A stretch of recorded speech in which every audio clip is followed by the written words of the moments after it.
தமிழகத்திற்கு காவிரியில் கூடுதல் தண்ணீர் திறக்க கோரி உச்சநீதிமன்றத்தில் தமிழக அரசு இன்று சீராய்வு மனு தாக்கல் செய்ய இருப்பதாக சொல்லப்படுகிறது. இதுபற்றி செய்தியாளர் ரமேஷிடம் கூடுதல் தகவல்களை பெறலாம். ரமேஷ், இந்த காவிரி பிரச்சனையில தமிழக அரசு சீராய்வு மனு தாக்கல் செய்ய திட்டமிட்டிருக்கு, இதுக்கு என்ன காரணம்?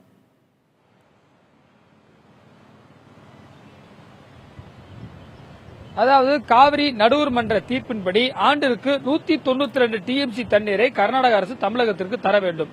ஆனால் குறிப்பாக அதிலே ஜூன், ஜூலை, ஆகஸ்ட் மாதத்திற்கு மட்டும் அந்த நடப்பு பருவத்திற்கு மட்டும் 50 டிஎம்சி தண்ணீரை தர வேண்டும்.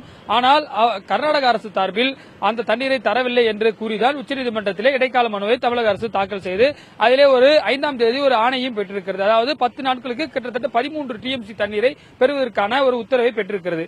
இருந்த போதிலும் இது தமிழக அரசுக்கு கிடைக்க வேண்டிய தண்ணீரை காட்டிலும் குறைவு என்று அடிப்படையில் மேலும் தண்ணீரை அதிக அளவில் நம்மளுக்கு தமிழக அரசுக்கு கிடைக்க வேண்டிய தண்ணீரை கிடைப்பதற்கு மேலும் அந்த உத்தரவிட வேண்டும் என்று கூறி மனு தாக்கல் செய்ய இருப்பதாக சொல்லப்படுகிறது. கர்நாடக அரசும் மாடிபிகேஷன் பெட்டிஷன் என்று சொல்லக்கூடிய ஒரு மாற்றியமைக்கக்கூடிய ஒரு தீர்ப்பை வழங்க வேண்டும். ஏற்கனவே எங்களுக்கு தண்ணீர் பற்றாக்குறை இருக்கிறது, 13 டிஎம்சி தண்ணீரை கூட தர முடியாத ஒரு சூழல் இருக்கிறது என்று கூறி வரக்கூடிய காலங்களில் குறிப்பாக திங்கள் அல்லது அதற்கு அடுத்த நாட்களிலே மாடிபிகேஷன் பெட்டிஷனை தாக்கல் செய்ய இருக்கிறதாக சொல்லப்படுகிறது. அதை எவ்வாறு எதிர்கொள்வது என்பது குறித்தும் அதிகாரிகள் ஆலோசித்து வருகிறார்கள். குறிப்பாக நேற்று முன்தினம் தலைமைச் செயலகத்திலே முதலமைச்சர் முக்கிய அமைச்சர்களுடன் குறிப்பாக பொதுப்பணித்துறை செயலாளர் மற்றும் முதன்மை செயலாளர் கூடிய பல்வேறு செயலாளர் அரசு அதிகாரிகள் மற்றும் அமைச்சர்களுடன் ஆலோசனை நடத்தியிருக்கிறார். சில ஆலோசனைகளையும் வழங்கியிருக்கிறார். அதிலே தமிழக அரசுடைய தலைமை வழக்கறிஞராக கூடிய முத்துக்குமாரசாமி உள்ளிட்ட சட்ட வல்லுநர்களும் இருந்திருக்கிறார்கள். அந்த ஆலோசனை பிரகாரம் நேற்றும் அதேபோல தலைமைச் செயலகத்திலே தலைமைச் செயலாளர், பொதுப்பணித்துறை செயலாளர் உள்ளிட்ட முக்கிய செயலாளர்களும் ஆலோசித்திருக்கிறார்கள். சட்ட ரீதியாக இந்த பிரச்சனையை எவ்வாறு அணுகுவது என்பது குறித்தும் ஆலோசிக்கப்பட்டதாக தெரிகிறது. இது குறித்து அறிவிப்பு விரைவில் வரலாம் என்று சொல்கிறார்கள். தலைமைச் செயலக வட்டாரத்தில் நாம் தொடர்பு கொண்ட பொழுது கர்நாடக அரசு மனு செய்யும் பட்சத்தில் நாமும் மனு செய்யலாமா என்ற அடிப்படையிலும் அல்லது அதற்கு முன்னதாகவே மனு செய்து நமக்கு சட்ட ரீதியாக எதிர்கொள்வது குறித்தும் ஆலோசித்து வருவதாக தலைமைச் செயலக வட்டார தகவல் நமக்கு தெரிவிக்கின்றன. ரமேஷ், இந்த சீராய்வு மனு தாக்கல் அதை எதிர்கொள்ளும் விவகாரம் ஒருபுறம் இருக்க, இந்த காவிரி விவகாரம் தொடர்பாக கண்காணிப்பு குழுவை நாட வேண்டும் அப்படின்ற தமிழக அரசை உச்சநீதிமன்றம் அறிவுறுத்தி இருக்கு. இந்த விவகாரத்தில் தமிழக அரசு என்ன நடவடிக்கை மேற்கொள்ள இருக்கு?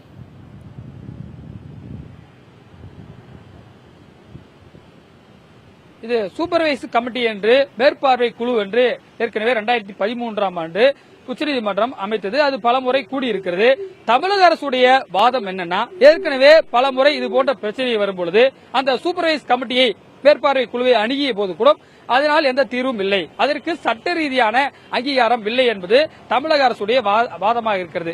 அந்த மேற்பார்வை குழுவில் யாரெல்லாம் இருக்கிறார்கள் என்றால் மத்திய அரசுடைய நீர்வளத்துறையைச் சேர்ந்த செயலாளர் தலைவராக கொண்ட ஒரு கமிட்டி அது. அதிலே 4 மாநிலங்கள் குறிப்பாக கேரளா, கர்நாடகம், தமிழகம், புதுச்சேரி உள்ளிட்ட 4 மாநில தலைமைச் செயலாளர்கள் அதிலே உறுப்பினராக இருக்கிறார்கள். அதை அணுக வேண்டும் என்று உச்சநீதிமன்றம் தெரிவித்திருக்கிறது. தமிழக முதலமைச்சர் ஜெயலலிதா ஏற்கனவே 2013ஆம் ஆண்டு இது போன்ற ஒரு பிரச்சனை வரும்பொழுது மேற்பார்வை குழுவிற்கு சட்ட ரீதியான அங்கீகாரம் இல்லை, அவர்கள் உத்தரவிடக்கூடிய உத்தரவுகளுக்கு கர்நாடக அரசு மதிப்பதும் இல்லை என்ற ஒரு கருத்தை தமிழக அரசு சார்பில் முன்வைக்கப்பட்டு வருகிறது.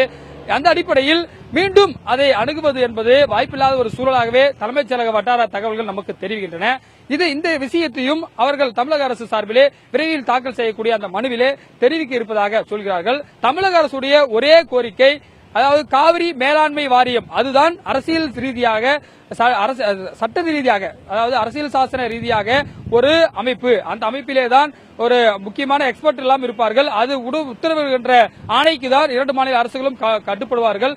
அந்த அடிப்படையில் ஒரே தீர்வாக காவிரி மேலாண்மை வாரியம், அதே போல காவிரி ஒழுங்காற்று குழு, இந்த 2 குழு வேண்டும் என்பதால் தொடர்ந்து தமிழக அரசு சார்பிலே வலியுறுத்தப்பட்டிருக்கிறது. அந்த வாரியம் என்பது 2013ஆம் ஆண்டே அமைத்திருக்க வேண்டும். அது 3 ஆண்டுகள் காலதாமதமாகியும் அறிவிக்கப்படாமல் இருக்கிறது என்பதுதான் தமிழக அரசுடைய வாதமாக இருக்கிறது. தொடர்ந்து மத்திய அரசிடமும் வலியுறுத்தப்பட்டு வருகிறது. அண்மையில் முதலமைச்சர் பிரதமரை சந்திக்கும் பொழுது கூட இந்த கோரிக்கையை வலியுறுத்தி இருந்தார்.